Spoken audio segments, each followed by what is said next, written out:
औज़ुबिल्लाहि मिनश्शैतानिर्रजीम बिस्मिल्लाहिर्रहमानिर्रहीम। आज के दरस कुरान का आगाज़ हम तिलावत कलाम पाक से करेंगे। तो इब्रार साहब से गुजारिश है कि वो तिलावत कलाम पाक फरमाएँ।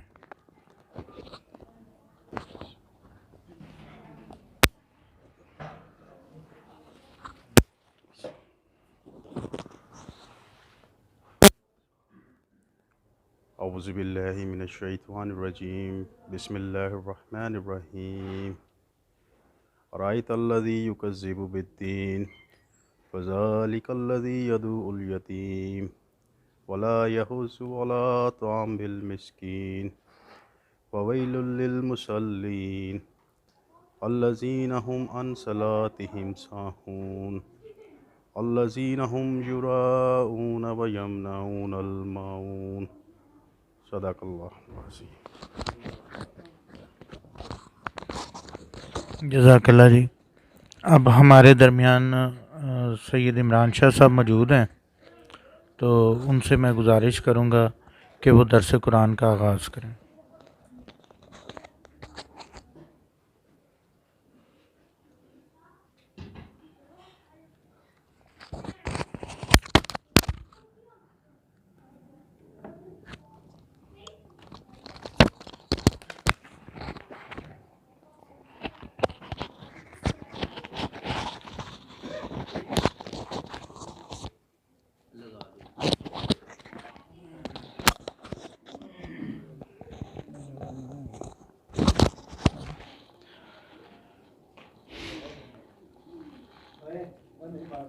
नहमदुहु व नुसल्ली अला रसूलिहिल करीम। अम्मा बाद फ़ाऊज़ु बिल्लाहि मिनश शैतानिर रजीम। बिस्मिल्लाहिर्रहमानिर्रहीम। वलक़द यस्सरनल कुरान लिज़्ज़िक्रि फ़हल मिन मुद्दकिर। सदक़ल्लाहुल अज़ीम। रब्बि यस्सिर वला तुअस्सिर व तम्मिम बिल खैर व बिका नस्तईन। आमीन या रब्बल आलमीन। अल्लाहुम्मा सल्लि अला मुहम्मदिन व अला आलि मुहम्मदिन व बारिक व सल्लिम व सल्लि अलैहि। क़ाल अल्लाहु रसूलुल्लाहि सल्लल्लाहु अलैहि व आलिहि वसल्लम खैरुकुम मन तअल्लमल कुरान व अल्लमहु। मैंने आपके सामने सूरह कमर की एक आयत तिलावत करने की सादत हासिल की है। इसको अल्लाह ताला ने सूरह कमर में 4 मरतबा मुसलसल बयान किया है। जिस चीज़ को अल्लाह ताला अहमियत बयान करना चाहता है उसको कम अज़ कम अल्लाह ताला कुरान मजीद में 2 बार ज़रूर बयान करता है। तो इसको 4 बार बयान करने से इसकी अहमियत का अंदाज़ा होता है। और इसका तर्जुमा अल्लाह ताला इरशाद फरमा रहे हैं वलक़द यस्सरनल कुरान। अब इसमें ला कद का लफ्ज़ है, इसका माना है यकीनन, यकीनन, लाज़मन, लाज़मन। ला ये भी यकीनन के माना में इस्तेमाल होता है और कद जो है ये भी यकीनन के माना में इस्तेमाल होता है। तो इसमें अल्लाह ताला इंतहाई ज़ोर देकर ये कह रहे हैं कि यकीनन, यकीनन, लाज़िमन, लाज़िमन हमने इस कुरान मजीद, इस ज़िक्र को समझने के लिए आसान बना दिया है। वलक़द यस्सरनल कुरान लिज़्ज़िक्रि फ़हल मिन मुद्दकिर। तो पहले में अल्लाह ताला लाज़िमन, लाज़िमन, यकीनन, यकीनन अल्फाज के साथ ये कह रहे हैं कि हमने इस कुरान मजीद को समझने के लिए आसान बना दिया है। और दूसरे फ़िक्रे में, दूसरे हिस्से में अल्लाह ताला ये ऐलान आम कर रहे हैं, सबको मुखातिब करके एक ऐलान कर रहे हैं, ख़बरदार कर रहे हैं फ़हल मिन मुद्दकिर। तो फिर कोई है जो इस पर गौर व फिक्र करे, सोच विचार करे, तदब्बुर करे और फिर इसके मुताबिक अमल करे। अब देखें, हम सब जो है वो मुसलमान हैं और हमारा ये ईमान और यकीन है कुरान मजीद जो है ये अल्लाह की तरफ से, अल्लाह का कलाम है, अल्लाह की तरफ से नाजिल करता है और रसूलुल्लाह सल्लल्लाहु अलैहि वसल्लम के कल्ब अतहर पर जिब्राईल अलैहिस्सलाम के ज़रिए से नाजिल हुआ है। हम यकीन तो करते हैं, ईमान भी रखते हैं, लेकिन हमारा ये ईमान और यकीन जो है ये उस दर्जे का नहीं है जिसका तकाज़ा हमसे अल्लाह करता है। अब आप ख़ुद देखें, आप सब अपने आप पे गौर करें, सोचें कि क्या हमारा यकीन और ईमान उस हद तक है, उस दर्जे तक है। अब ईमान जो है उसकी तारीफ़ बयान की जाती है कि इकरारुम बिल लिसानी व तस्दीकुम बिल कल्ब व बिजवारी बिल अमल, कि जिस चीज़ का आप ज़ुबान से इकरार करें, दिल आपका गवाही दे, तस्दीक करे और फिर उसको अमल से साबित करें। तो जब तक उसको आप अमल से साबित ना करें तो वो ईमान की वो कैफियत नहीं है। अब आप देखें, आप कहते हैं वल्लाहु खैरुर राज़िकीन, कि अल्लाह बेहतरीन रिस्क देने वाला है। और आप देखें कि अक्सर दुकानों पर, अक्सर जगह पर पीछे बड़े बड़े बोर्ड भी लगाए होते हैं, वल्लाहु खैरुर राज़िकीन, कि अल्लाह सबसे बेहतरीन रिस्क देने वाला है। लेकिन आगे क्या मामला हो रहे होते हैं, आगे देखें हम झूठ भी बोल रहे होते हैं, झूठी कस्में भी खा रहे होते हैं, धोखा भी दे रहे होते हैं, मिलावट भी कर रहे होते हैं, हर काम हम करते हैं। तो अब ये बताएं कि क्या ये अब हमारे वो यकीन की कैफियत को ज़ाहिर करता है? खुद आप सोचें। अब दूसरा आप देखें कि हम में से कितने लोग अपने घर में देखें, अपने दफ्तर में देखें, अपनी मस्जिद में देखें, अपने मोहल्ले में देखें कि कितने लोग हैं। पहली बात तो यह है कि वो कुरान को सही पढ़ सकते हैं, कुरान को सही पढ़ना जानते हैं। फिर कितने लोग हैं कि जो कुरान को समझकर पढ़ते हैं या सिर्फ कुरान का तर्जुमा ही जानते हैं। तो आप खुद देखेंगे कि चंद एक के अलावा बल्कि अक्सरियत जो है वो ना कुरान को सही पढ़ सकते हैं, ना ही कुरान का तर्जुमा समझते हैं। अब ये मैं आपके सामने एक ज़ियाउल हक तौर में एक सर्वे हुआ, तो उन्होंने ये सर्वे के बाद जो है ना मीडिया पर आकर, टेलीविज़न पर आकर जो है ना बड़े इंतहाई दुख के साथ ये बात कहा जी मैं इंतहाई दुख के साथ ये बात कह रहा हूँ कि 80% इमाम मस्जिद जो हैं वो ना सिर्फ कुरान सही पढ़ सकते हैं बल्कि ना उनका तर्जुमा जानते हैं। अब ये तो आप देखें कि हमारे शहरों में यहाँ पर तो पढ़े लिखे अक्सर होते हैं, लेकिन अगर देहातों में आप चले जाएं, कि ऐसे बैकवर्ड या ऐसे इलाकों में चले जाएं, तो वहाँ पर आप देखें कि कुरान भी नहीं सही पढ़ना आता। तो जहाँ पर ये आलम है तो वहाँ पर हम जैसे आम लोग हैं उनका क्या हाल होगा। अब जो है हम देखें हर नमाज में अल्लाह से दुआ करते हैं, इहदिनस सिरातल मुस्तकीम सिरातल लज़ीना अनअमत अलैहिम गैरिल मग़ज़ूबि अलैहिम वलद्दालिन। तो हम अल्लाह से क्या कहते हैं कि अल्लाह तू हमें सीधा रास्ता दिखा दे, हमें सीधे रास्ते पर चला दे। तो कुरान इसका जवाब देता है कि वो आपको सीधा रास्ता जो है कौन बताएगा, सीधा रास्ता कौन दिखाएगा। सूरह बकरा में ही ये है, अलिफ लाम मीम ज़ालिकल किताबु ला रैब फीह हुदल लिल मुत्तकीन। तो अल्लाह ताला कह रहे हैं कि एक सबसे पहली बात देखें, अल्लाह ने उसमें कहा कि ये वो किताब है, ज़ालिकल किताबु ला रैब फीह, कि इसमें किसी शक व शुबे की कोई गुंजाइश नहीं है। और ये जो है मुत्तकी और परहेज़गारों के लिए हिदायत है। अब इसमें जो ला का लफ्ज़ इस्तेमाल हुआ है, ला रैब फीह, तो ला को कहते हैं लाए नफ़ी जिन्स, यानी किसी चीज़ का फ़िज़िकल एग्जिस्टेंस का, जिस्मानी वजूद का इनकार कर देना कि ये चीज़ वजूद में आ ही नहीं सकती, मुमकिन ही नहीं है। जैसे हम कलमा पढ़ते हैं ना, पहला कलमा पढ़ते हैं हम क्या कहते हैं, ला इलाहा इल्लल्लाहु।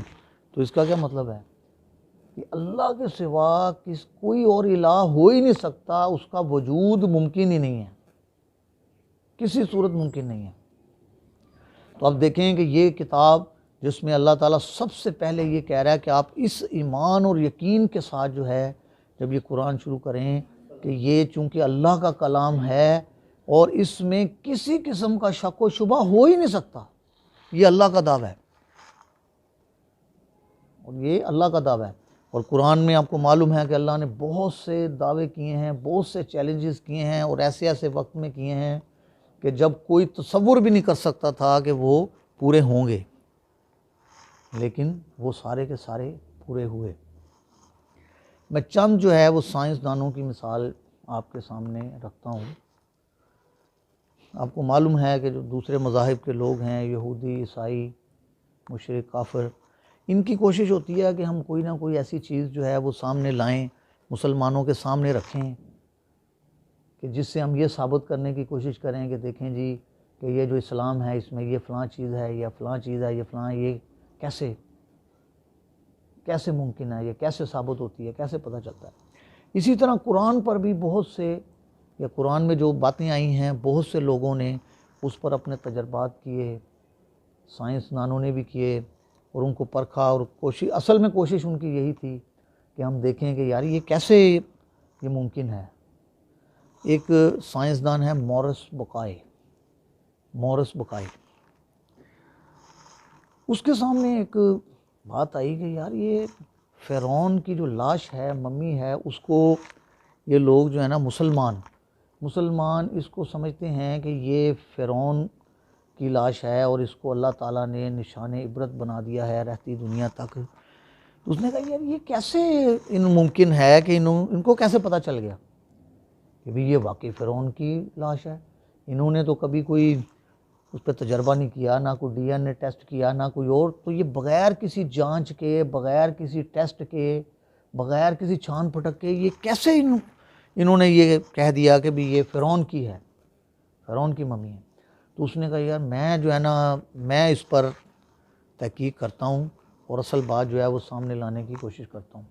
उसने कुछ मुसलमान उलमा से और मुसलमानों से मशवरा किया और पूछा भी कि भाई ये कैसे आप को पता है कि ये फ़िरौन। उन्होंने कहा जी ये हमारी किताब, अल्लाह की जो किताब है कुरान मजीद, इसमें जो है ये बात आई है, इसमें ये अल्लाह ताला ने कहा है कि हमने फ़िरौन को जो है वो रहती दुनिया के लिए तक जो है एक इबरत का निशान बना दिया है।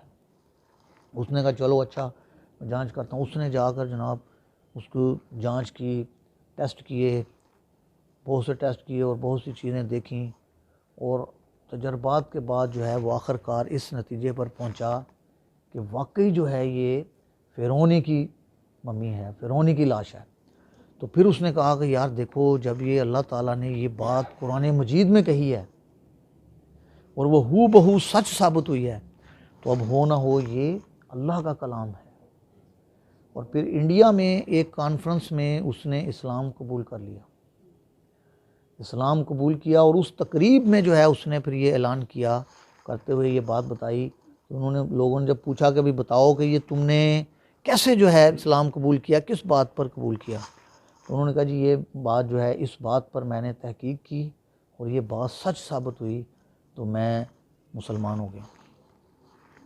इसी तरह हमारे पाकिस्तान के ये साइंसदान हैं कि सूरह रहमान में जो है वो बहुत सी चीज़ें ऐसी आई हैं कि जिस पर साइंसदानों ने तहकीक करके, तहकीक के बाद जो है वो मुसलमान हो गए। उसमें ज़ौजान का लफ्ज़ है, कुल्लु शैइन ज़ौजान, कि हमने हर चीज़ का जोड़ा जोड़ा पैदा किया। अब उसने जब ये पढ़ा तो उसके जहन में आया कि यार उससे पहले एटम के बारे में ये तसव्वुर था कि इसमें एक मादा या एक मालिक्यूल जो है वो पाया जाता है। तो उसने ये पढ़ा कि कुरान में यार ये अल्लाह ताला ने जो है ये कहा है कि हर चीज़ का मैंने जोड़ा पैदा किया।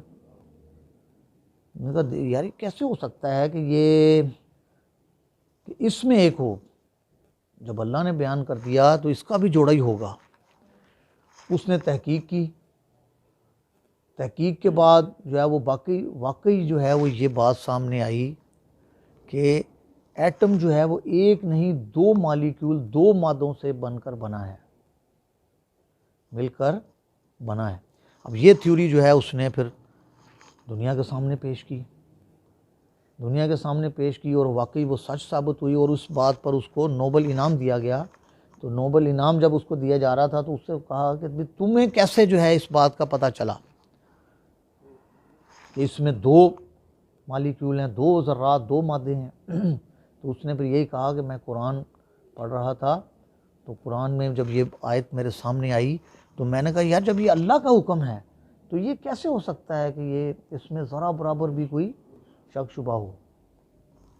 इसी तरह है मारा जल बहरैनी यल्तक़ियान किलाहुमा बरज़ख़ुल्ला यबग़ियान, सूरह रहमान में आता है कि हमने 2 दरियाओं को, 2 समुंदरों को एक साथ चला दिया और उनमें एक बारीक पर्दा हल कर दिया और वो आपस में खल्त-मल्त नहीं होते। तो एक साइंसदान ने जब ये बात सुनी तो उसने कहा यार मैं जो है ना मैं इसका तहकीक करता हूँ, ये कैसे हो सकता है। आप पानी देखें, आप किसी जगह पर भी रखें वो मिल जाता है कि नहीं, आपस में खल्त-मल्त हो जाता है। पानी कभी अलग अलग रह सकता है, किसी जगह पर भी आप रख दें पानी और फिर समुद्रों में या दरियाओं में, तो वो कैसे मुमकिन है कि जनाब। उसने 35 साल जो है तहकीक की और 35 साल के बाद वो इस नतीजे पर पहुंचा। ये बहर मुर्दार, बहर बरज़ख भी इसको कहते हैं, डेड सी के नाम से, ये अफ्रीका की तरफ मेरा दरियाफ्त भी हुआ है। तो जो है उसमें उसने देखा कि एक तरफ पानी जो है वो खारा है, कड़वा है और उसमें कोई जानदार ज़िंदा नहीं, और एक तरफ पानी जो है वो मीठा है और उसमें जानदार ज़िंदा है। और उसने बड़ी कोशिश की कि मैं देखूं इसके दरमियान कोई मुझे मिल जाए, लेकिन उससे कोई चीज़ नहीं मिली। तो वो दरमियान में क्या था, अल्लाह का हुक्म। जब अल्लाह ने देखें कुरान में कहा और समुंदर जो है, और इसी बात पर उसने फिर इस्लाम कबूल कर लिया। 35 साल तक उसने तहकीक की और उसने कहा देखें जब ये इतनी देर पहले रसूलुल्लाह सल्लल्लाहु अलैहि वसल्लम ने ये कुरान मजीद में फरमाया है, तो ये अब देखो कैसे ये सच साबित हुआ है। तो हो ना हो ये अल्लाह का कलाम है। और ख़ुद रसूलुल्लाह सल्लल्लाहु अलैहि वसल्लम ने अपनी ज़िंदगी में कभी पानी का सफ़र नहीं किया।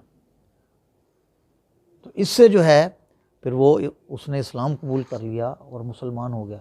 इसी तरह और बहुत से जो है वो दावे हैं और चीज़ें हैं कुरान में, चैलेंजेस हैं। अब देखें इंसान की तख्लीक का मरहला ही देखें, जो कुरान में बयान किया गया वो कितना टिपिकल सा, टेक्निकल सा मसला है। उस वक़्त तो कोई अल्ट्रासाउंड या कोई ऐसी आलात या कोई ऐसे कैमरे नहीं थे कि देख लिया जाता कि जनाब ये क्या के अंदर प्रोसेस हो रहा है। तो जो देखें कुरान में बयान किया गया आज तक कोई उसको जुटला नहीं सका कि ये जनाब इसमें कोई ज़रा सी बात भी गलत है। तो ये इससे देखें कि ये साबित होता है कि ये अल्लाह का कलाम है। और बहुत से लोगों ने जैसे आपको बताया, इसी तरह एक अंग्रेज़ ने जो है ना कोशिश की कि पूरी दुनिया से जो है ना उसने कुरान इकट्ठे किए और बाहमी आपस में उसका मवाजना किया। और उसने कोशिश की कि मैं निकालूं किसी कोई चीज़ इसमें और कहूं कि जनाब देखें फ़लाँ जगह पर तो ये कुरान है, फ़लाँ जगह पर ये है, सऊदीया में ये है, इंडोनेशिया में ये है, पाकिस्तान में ये है, अफ़गानिस्तान। इस तरह उसने उनको बाहमी आपस में मवाज़ना किया, लेकिन वो किसी एक कुरान में भी ज़ेर ज़बर पेश भी नहीं निकाल सका। ये तो मुख्तसर सी आपके पास जो है मैंने सामने रखा है कि देखें ये कुरान की हक्कानियत और सच्चाई जो है।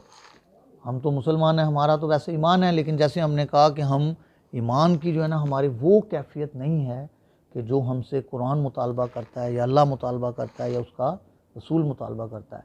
अब कुरान के जो है वो हम पर कुछ हकूक़ हैं। सबसे पहले तो ये है कि इसको सही पढ़ा जाए, सही मानों में इसको पढ़ा जाए, इसकी तिलावत की जाए, ठीक है। फिर इस पर गौर व फिक्र किया जाए, तर्जुमा इसका पढ़ा जाए, समझा जाए कि अल्लाह ताला ने हमें किन बातों के करने का हुक्म दिया है, किन बातों से रोका है। जब हमें पता ही नहीं होगा कि अल्लाह ने किन कामों के करने का हुक्म दिया है, किन बातों से रोका है, तो हम अमल कैसे करेंगे। फिर ये है कि उस पर अमल किया जाए और फिर उसको दूसरों तक पहुंचाया जाए। जैसे मैंने एक हदीस आपके सामने रखी, कि रसूलुल्लाह सल्लल्लाहु अलैहि वसल्लम ने इरशाद फरमाया खैरुकुम मन तअल्लमल कुरान व अल्लमहु, कि तुम में से बेहतरीन शख्स वो है कि जो पहले ख़ुद कुरान सीखे और दूसरों को सिखाए। बेहतरीन शख्स है वो है। हम देखें बाकी चीज़ों पर हम कितना वक्त सर्फ करते हैं, दूसरे अलूम पर, दुनियावी अलूम पर हम पैसा भी खर्च करते हैं, वक्त भी खर्च करते हैं, सब कुछ करते हैं, लेकिन कुरान या अल्लाह के दीन के लिए, हदीस के लिए हमारे पास कितना वक्त है, हम कितना वक्त निकालते हैं। अब ये भी अपने से सवाल करें कि पूछें कि अब जब अगर अल्लाह ताला ने आखिरत में या हमसे सवाल किया कि तुम्हारा मामला मेरे कुरान के साथ, मेरी किताब के साथ क्या था, तो उस वक़्त आप क्या जवाब देंगे। सूरह बनी इसराइल में अल्लाह ताला इरशाद फरमाता है इन्ना हाज़ल कुरान यहदी लिल्लती ही अक़वम, कि यकीनन ये कुरान जो है ये वो रास्ता दिखाता है जो बिल्कुल सीधा है और सबसे बेहतरीन है। अब कुरान जो है जब किसी मौजू पर बात करता है तो वो उसके मुख्तलिफ़ पहलुओं को उजागर करता है, मुख्तलिफ़ पहलुओं को जो है वो आपके सामने रखता है।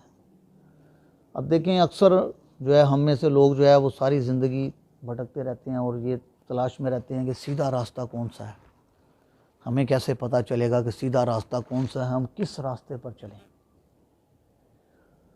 अब ये अल्लाह भी बता रहे हैं और अल्लाह के रसूल भी बता रहे हैं, वो आपके सामने रखते हैं। फिर एक शिकवा जो है वो अल्लाह भी कर रहे हैं और अल्लाह के रसूल भी कर रहे हैं, वो भी आपके सामने रखते हैं। अब सूरह बकरा में ही अल्लाह ताला जब आदम अलैहिस्सलाम की तख्लीक का ज़िक्र करते हैं तो वहाँ पर अल्लाह ताला इरशाद फरमाते हैं कुल नहबितु मिन्हा जमीआ फ इम्मा यातियन्नकुम मिन्नी हुदन फमन ताबिया हुदाया फ़ला खौफुन अलैहिम वला हुम यहज़नून, कि अल्लाह ताला ने जब हज़रत आदम अलैहिस्सलाम को कहा कि तुम अब यहाँ से चले जाओ, ज़मीन पर उतर जाओ, तो अब अल्लाह ताला ने अपना एक ज़ाब्ता कानून बना लिया, सुन्नत बना ली हज़रत आदम अलैहिस्सलाम की तख्लीक से लेकर क़यामत तक। वो क्या बनाई कि मैं हर उम्मत पर, हर कौम पर अपना एक रसूल भेजूँगा, एक नबी भेजूँगा, उसको मैं ज़िंदगी बसर करने के कुछ तरीके बताऊँगा, एक शरीयत दूँगा, एक हिदायत दूँगा, हिदायत उसको देकर भेजूँगा। तो जो उनके मुताबिक चलेगा वो कामयाब हो जाएगा और जो उनके ख़िलाफ़ चलेगा वो नाकाम हो जाएगा। अब इसमें अल्लाह ताला देखें क्या इरशाद फरमा रहे हैं कि जब तुम्हारे पास व इम्मा यातियन्नकुम मिन्नी हुदन, कि जब तुम्हारे पास मेरी तरफ से कोई हिदायत आए, अल्लाह अपने नबी को, किसी रसूल को शरीयत देकर भेजे, फमन ताबिया हुदाया, तो जो उसकी पैरवी करेगा, इत्तबा करेगा, उसके मुताबिक ज़िंदगी बसर करेगा, उसके मुताबिक चलेगा, फ़ला खौफुन अलैहिम वला हुम यहज़नून, तो उस पर जो है ना ही किसी किस्म का कोई खौफ होगा, ना वो डर होगा, यानी वो दुनियावी ज़िंदगी में कामयाब होगा। और ये भी कुरान का एक असलूब बयान है कि वो बयान करता है कि दोनों चीज़ों को साथ साथ लेकर चलता है। वो एक तरफ बताता है कि जो मेरे अहकामात के मुताबिक, कुरान और सुन्नत के मुताबिक अमल करेगा उसको अल्लाह ताला ये इनाम व इकराम देंगे, और जो उसके ख़िलाफ़ चलेगा उसको अल्लाह ताला अपना अज़ाब देंगे। अब देखें अल्लाह ताला आगे इरशाद फरमा रहे हैं वल्लज़ीना कफ़रू व कज़्ज़बू बिआयातिना उलाइका अस्हाबुन नार हुम फ़ीहा खालिदीन, और जो उसका इनकार करेगा, उसको झुटलाएगा, उसकी तकज़ीब करेगा, इनकार करेगा उसकी आयात का, जो अहकामात अल्लाह ताला ने कुरान मजीद में दिए हैं, उलाइका अस्हाबुन नार, तो वो जहन्नम वाला है, जहन्नमी है, जहन्नम में रहने वाला है, हुम फ़ीहा खालिदीन, और उसमें हमेशा हमेशा वो रहेगा। अब इसी तरह जो है सूरह ताहा में इसी मज़मून को अल्लाह ताला जो है फरमा रहे हैं। इसी तरह आप फरमाते हैं फ़इम्मा यातियन्नकुम मिन्नी हुदन फमनित्तबा हुदाया फ़ला यज़िल्लु वला यशका, और जब तुम्हारे पास मेरी तरफ से कोई हिदायत पहुँचे तो जो मेरी हिदायत की पैरवी करेगा ना ही वो सीधे रास्ते से बहकेगा और ना ही वो किसी तकलीफ़ में पड़ेगा, मुब्तला होगा। यानी असल कामयाबी है कि अल्लाह और उसके रसूल के रास्ते पर, कुरान और सुन्नत के रास्ते पर चला जाए, तो उसमें ना आपको दुनिया में तकलीफ़ होगी, ना ही आखिरत में होगी। अब देखें, हम जो हमारी कोशिश सारी क्या होती है कि हम माल और दौलत इकट्ठा कर लें, बैंक बैलेंस जी। अगर हम तो ये नमाज़ें पढ़ते रहें, दीन की तरफ रहें, तो बच्चों की रोटी कौन पूरी करेगा, ये रिस्क रोज़ी कौन कमाएगा। तो ये अल्लाह ताला देखें, अब अल्लाह ताला ये इसमें कह रहा है, फ़मन आराज़ा अन ज़िक्री फ़इन्ना लहू मईशतन ज़नका व नहशरुहु यौमल क़यामति आमा। कि अल्लाह कह रहा है कि कोई बैंक बैलेंस, कोठी कारें, ढेर सारी दौलत, बाल बच्चे ये इकट्ठी करके ये ना समझे कि वो दुनियावी ज़िंदगी में खुशहाल रहेगा, ये मुमकिन नहीं है। तो जो मेरी याद से, मेरे ज़िक्र से, ज़िक्र जो है इसमें कुरान मजीद को कहा गया, वलक़द यस्सरनल कुरान लिज़्ज़िक्री, तो जो मेरे इस कुरान से, इस ज़िक्र से रूगर्दानी करेगा, एराज़ करेगा, तो वो दुनियावी ज़िंदगी में तंग रहेगा, उसकी ज़िंदगी परेशानियों में गुजरेगी, ज़हनी इज़्तिराब में मुब्तला रहेगा, और आखिरत में उसको अंधा करके उठाया जाएगा। वन्नहशरुहु यौमल क़यामति आमा, आखिरत में उसको अंधा करके उठाया जाएगा। तो अब वो अल्लाह से आखिरत में ये सवाल करेगा, काला रब्बी लिमा हशरतानी आमा वक़द कुन्तु बसीरा, क्या अल्लाह तूने मुझे अंधा करके क्यों उठाया। दुनिया में तो मेरी आँखें थीं, मैं देखता था, सब कुछ रंगीनियाँ देखता रहा, बाज़ार भी देखता रहा, हर चीज़ मैं देखता रहा, तो यहाँ मुझे अंधा करके क्यों उठाया।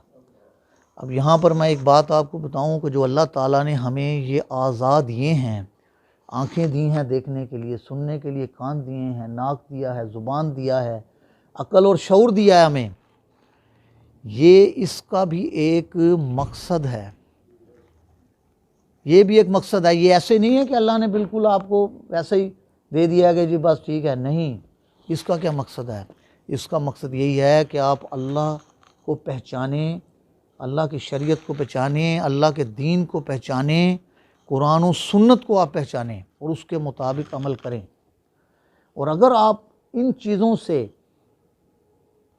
काम नहीं लेते आप, तो इसका मतलब है कि ये आपके पास होना या ना होना एक बराबर है। आप एक घर बना लेते हैं, उसमें बड़ा पैसा लगाते हैं, आप टाइलें लगाते हैं, कुमकुमे लगाते हैं, तो लेकिन अगर उस घर में कोई रहता ही नहीं है, तो क्या वो घर कहलाएगा। एक मस्जिद आप बनाते हैं, बड़ी खूबसूरत मस्जिद, उसमें जनाब आप टाइलें, हर चीज़ लगाते हैं, बड़ा पैसा खर्च करते हैं, आप कुमकुमे लगाते हैं, जगमग करती है वो, बड़ी खूबसूरत, दूर से ना जनाब बड़ी ज़बरदस्त मस्जिद है, बड़ा पैसा इसमें लगा है, तो लेकिन अगर उसमें नमाज नहीं होती, तो क्या वो मस्जिद कहलाएगी। इसी तरह कुरान में आता है, सुम्मुम बुकमुन उम्युन फ़हुम ला यरजिऊन, कि ये तो अंधे हैं, गूंगे हैं, बहरे हैं, ये नहीं पलटेंगे। इसी तरह कुरान में एक और जगह पर भी आता है कि इनकी आँखें हैं मगर ये देखते ही नहीं, कान है मगर ये सुनते ही नहीं है, इनको अल्लाह ने अक्ल और शऊर दिया है, लेकिन ये उससे काम ही नहीं लेते। मतलब क्या है कि ये चीज़ें अल्लाह ताला ने जिस मकसद के लिए दी हैं कि हम उसके दीन को, अल्लाह को पहचानें, अल्लाह की पहचान करें, उसके रसूल कुरान और सुन्नत के मुताबिक जो है उनको समझें और उसके मुताबिक अमल करें। अगर हम ये उस काम के लिए इस्तेमाल नहीं कर रहे, तो ये हमारे पास इनका होना या ना होना एक बराबर है। अब आखिरत में भी अल्लाह ताला उसको यही जवाब देगा कि वो, इसका मफ़हूम सिर्फ जो है वो मैं आपके सामने रख रहा हूँ कि अल्लाह ताला कहेगा, काला कज़ालिका अततका आयातुना फ़नसीतहा व कज़ालिकल यौम तुनसा, कि अल्लाह कहेगा कि जिस तरह से दुनिया में तूने मेरे साथ मामला रखा, मेरे इस किताब कुरान के साथ मामला रखा, इसको तूने भुलाए रखा, इसको तूने पसे पुष्ट डाले रखा, कोई अहमियत नहीं दी, कोई नहीं समझा तूने इसको, ना इस पर अमल किया, तो फिर अल्लाह कहेगा कि जैसा तूने बर्ताव मेरे इस कलाम के साथ, मेरी इस हिदायत के साथ किया, आज भी मैं तेरे साथ भी वैसा ही मामला करूँगा। तूने मुझे भुला दिया, मेरे कलाम को भुला दिया, मेरी हिदायत को भुला दिया, तो आज मैं भी तुझे भुला दूँगा और उसकी कोई बात नहीं सुनी जाएगी और उसको जहन्नम में डाल दिया जाएगा। अब आप जो है शिकवा आपके सामने रख रहा हूँ कि अल्लाह भी एक शिकवा कर रहे हैं और एक अल्लाह के रसूल शिकवा कर रहे हैं। इससे पहले जो ज़मानत की बात मैंने की तो वो ये देखें, मैंने आपको बताया कि सीधा रास्ता कौन सा है, हमें कैसे पता चले कि कौन सा रास्ता जो है सीधा है, हम किस रास्ते पर चलेंगे, अमल करेंगे तो हम कामयाबी हासिल करेंगे। ठीक है, कुरान की मैंने सूरह बकरा और सूरह ताहा की आयत आपके सामने रखी। अब ख़ुद रसूलुल्लाह सल्लल्लाहु अलैहि वसल्लम ने अपने आखिरी खुतबा हुज्जतुल विदा में आप इरशाद फरमाते हैं, तरक्तु फ़ीकुम अमरैन लन तज़िल्लु मा तमस्सकतुम बिहिमा किताबुल्लाहि व सुन्नत रसूलहु। ज़मानत दी है अल्लाह के रसूल ने।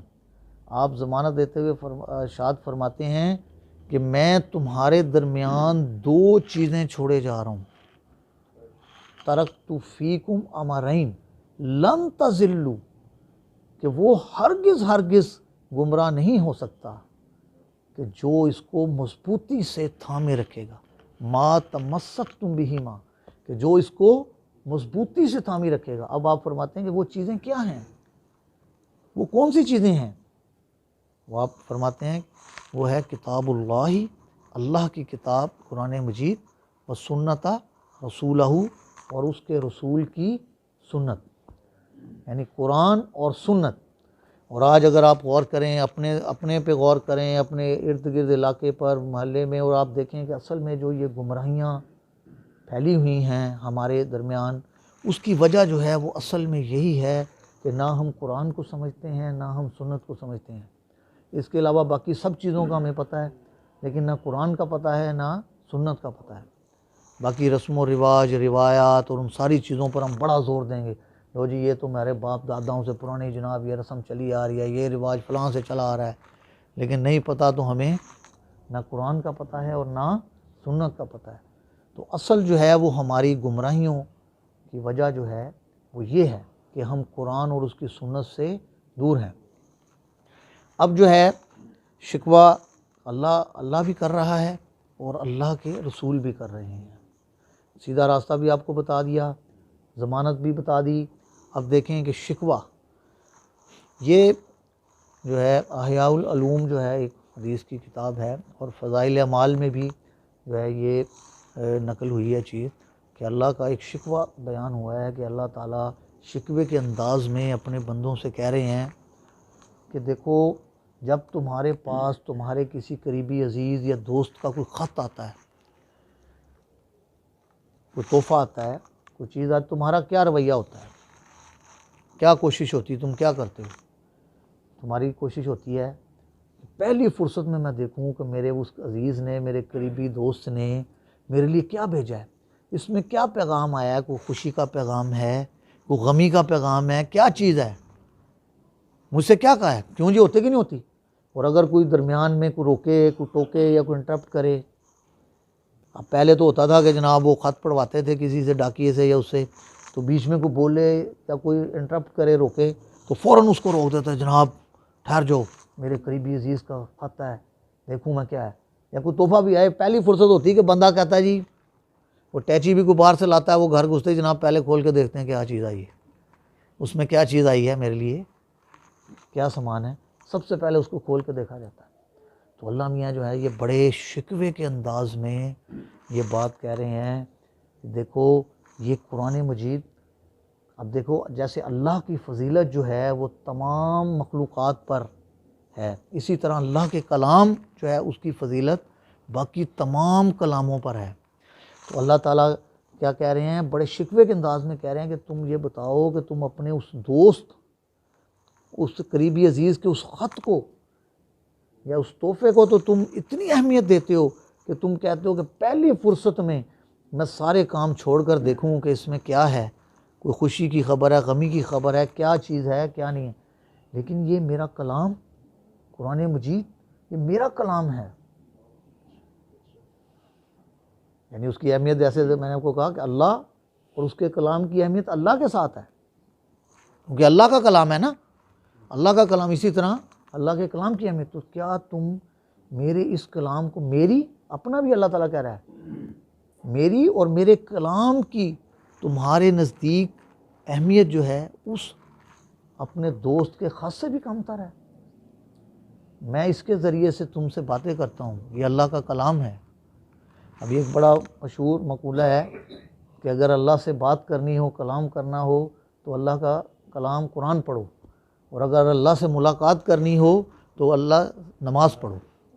बड़ा मशहूर मकूला है कि अगर अल्लाह से कलाम करना हो, बात करनी हो, तो अल्लाह का कलाम कुरान पढ़ो, और अगर अल्लाह से मुलाकात करनी हो तो नमाज़ पढ़ो। तो अब अल्लाह कह रहा है कि ये मेरे कलाम को तुम अपने उस दोस्त और अज़ीज़ करीबी रिश्तेदार से भी कमतर समझते हो। मेरी और मेरे इस कलाम की अहमियत तुम्हारे नज़दीक क्या है? यानी बड़े शिकवे के अंदाज में अल्लाह ताला अब ये बात कह रहे हैं।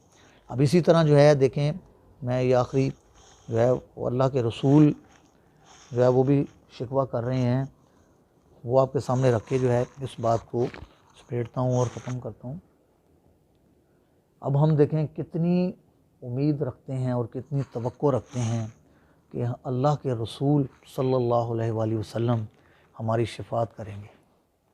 करते हैं ना, हम सारे उम्मीद रखते हैं ना, और अल्लाह से हम दुआ भी करते हैं कि अल्लाह ताला हम सब का शुमार उन खुश नसीबों में फ़रमाए कि जिनकी शिफात रसूलुल्लाह सल्लल्लाहु अलैहि वसल्लम फरमाए।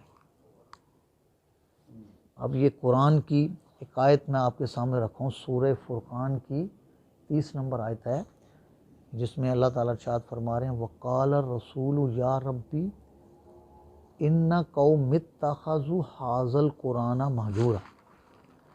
अल्लाह के रसूल जो है वो अल्लाह से शिकवा करेंगे।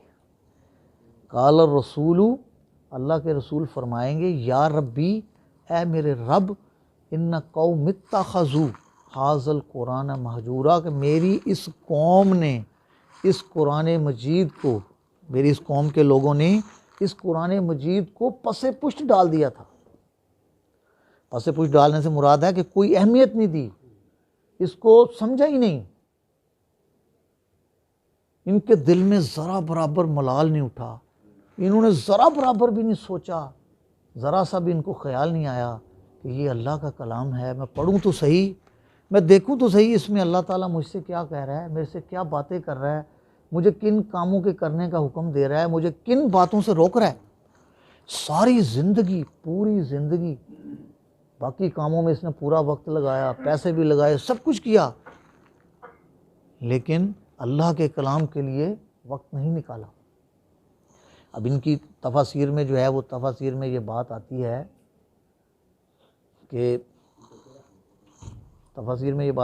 कि आखिरत में अल्लाह के रसूल जो है, बड़ी लंबी हदीस है, मुख्तसर सा उसका मफहूम जो है वो मैं बयान कर रहा हूँ कि अल्लाह के रसूल जो है वो अल्लाह के सामने सजदा रेज़ होंगे, बड़ी देर तक जो है वो अल्लाह के सामने सजदे में आप रहेंगे।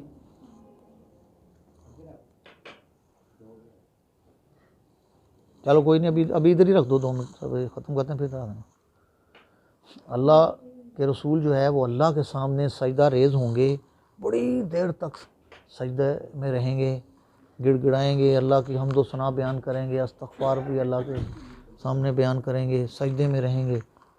फिर अल्लाह ताला जो है उनको कहेगा, काफ़ी देर के बाद अल्लाह उनसे कहेगा कि जाओ अपने बंदों की शिफात करो। तो आप जाएंगे, कुछ लोगों को निकाल के ले आएंगे, अल्लाह फिर कहेगा फिर जाओ, आप फिर जाएंगे, फिर कुछ बंदों को निकाल के ले आएंगे, अल्लाह कहेगा फिर जाओ, फिर जाएंगे, फिर कुछ बंदों को आप निकाल कर ले आएंगे।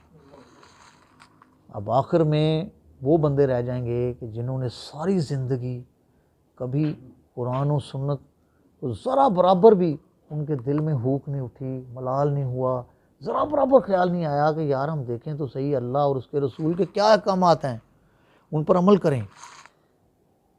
अब वहाँ पर अल्लाह के रसूल भी उन बंदों की शिफात से इनकार कर देंगे। अब वो कहेंगे, अल्लाह अब ये वो लोग हैं कि जिनकी मैं शफात नहीं कर सकता, कि इन्होंने सारी ज़िंदगी तेरे कलाम को नहीं समझा, कभी सुन्नत पे अमल नहीं किया, मैं अब इनकी शफात नहीं कर सकता। अब आप खुद सोचें कि जब अल्लाह के रसूल जो है वो इनकार कर देंगे शफात से, तो फिर उसके बाद कोई निजात का ज़रिया है? कोई और बात रह जाती है? फिर उसके बाद कोई और निजात का ज़रिया रह जाता है? अब आप हम खुद सोचें, हम सब अपने आप पे खुद सोचें कि हम जनाब कि कुरान और सुन्नत को पढ़कर समझकर उसके मुताबिक जो है वो अमल करके अपनी ज़िंदगियों को जन्नत बना सकते हैं, दुनियावी और आखिरवी दोनों ही। नेक अमाल करके कुरान और सुन्नत के मुताबिक हम जो है वो दुनिया में भी, ये नहीं जैसे आपको कह रहे हैं कि दुनिया आखिरत में, सिर्फ दुनिया में भी और आखिरत में भी। अला बिज़िक्रिल्लाहि तत्मइन्नुल क़ुलूब, कि अल्लाह ताला ऐलान कर रहा है कि आगाह हो जाओ कि सिर्फ़ और सिर्फ दिलों को सुकून जो है वो अल्लाह के ज़िक्र में है, अल्लाह की इबादत में है। अब हम खुद सोचें कि क्या हम अल्लाह के और अल्लाह के रसूल के शिकवे की ज़द में आना चाहते हैं, या हम कुरान और सुन्नत के मुताबिक अमल करके जो है दुनिया और आखिरत जो है उसको संवारना चाहते हैं। तो इसी पर जो है वो मैं इत्तफ़ा करता हूँ और अल्लाह से दुआ करता हूँ कि अल्लाह ताला ये हमारा कुरान और सुन्नत ये पढ़ना सुनना अपने हुजूर में कबूल व मकबूल फ़रमाए, इसको हमारे समझने के लिए आसान बनाए और इसको आखिरत में हमारे लिए ज़रिया निजात और ज़रिया शिफ़ात बनाए। व आखिरु दवाना अल्हम्दुलिल्लाहि रब्बिल आलमीन। औज़ु बिल्लाहि मिनश शैतानिर रजीम। अल्हम्दुलिल्लाहि रब्बिल आलमीन अर्रहमानिर रहीम। अल्लाहुम्मा सल्लि अला मुहम्मदिन व अला आलि मुहम्मदिन व बारिक व सल्लिम व सल्लि अलैहि। अल्लाहुम्मा अंतस सलाम व मिनकस सलाम तबारकत रब्बना व तआलीत या ज़ल जलाली वल इकराम। अल्लाहुम्मा इग़फिर लना वरहमना वदखिलना फ़ी रहमतिका व हासिबना हिसाबन यसीरा। या अल्लाह, हमारा यहाँ ये बैठना, तेरा कुरान हदीस सुन्नत पढ़ना सुनना अपने हुज़ूर में कबूल व मकबूल फ़रमा। या अल्लाह, इसको हमारे समझने के लिए आसान बना। या अल्लाह, हमें अपनी ज़िंदगियों को कुरान और सुन्नत के मुताबिक ढालने की तौफ़ीक़ अता फ़रमा। या अल्लाह, हमारी मुश्किलात, परेशानियों, दुखों, तकलीफ़ों, मुसीबतों, बीमारियों को हमसे दूर कर दे। ए अल्लाह, हमारे गुनाहों को माफ़ फरमा दे। ए अल्लाह, हमारी बख्शिश फरमा दे। ए अल्लाह, हम सब तुझसे तेरी रहमत के तलबगार हैं। ए अल्लाह, हम पर अपनी रहमत नाज़िल फरमा। ए अल्लाह, हम तुझसे जन्नतुल फ़िरदौस का सवाल करते हैं। ए अल्लाह, हम सबको जन्नतुल फ़िरदौस में जाने वाला बना दे। या अल्लाह, हमारी जान माल की हिफाजत फरमा, हमारे रिज़्क़ में इज़ाफ़ा फरमा। या अल्लाह, हमारी बीमारियों को दूर कर दे। या अल्लाह, हम में से हमारे अहलो याल अज़ीज़ो करबा वालदा इनमें से जो भी कोई इस दुनिया फ़ानी से रुखसत हो चुके हैं, ए अल्लाह, उनकी बख्शिश फरमा दे, उनकी मग़फ़िरत फरमा दे। अल्लाह, उनको जन्नतुल फ़िरदौस में जाने वाला बना दे। ए अल्लाह, हमें ऐसा बना दे कि हम तुझे पसंद आ जाएं। या अल्लाह, हज़रत मुहम्मद रसूलुल्लाह सल्लल्लाहु अलैहि वसल्लम ने जितनी चीज़ों की भलाई का सवाल किया है, हम भी उन तमाम चीज़ों की भलाई का सवाल करते हैं। और आपने जितनी चीज़ों की शर से पनाह मांगी है, ए अल्लाह, हम भी उन तमाम चीज़ों की शर से पनाह मांगते हैं। ए अल्लाह, हमारे उठाए हुए हाथों के लाज रख ले, हमारी दुआओं को कबूल फरमा ले। रब्बना तक़ब्बल मिन्ना इन्नका अंतस समीउल अलीम व तुब अलैना इन्नका अंतत तव्वाबुर रहीम। व सल्लल्लाहु तआला अला खैरिल मुहम्मदिन व आलिहि व सहबिहि अजमईन बिरहमतिका या अरहमर राहिमीन।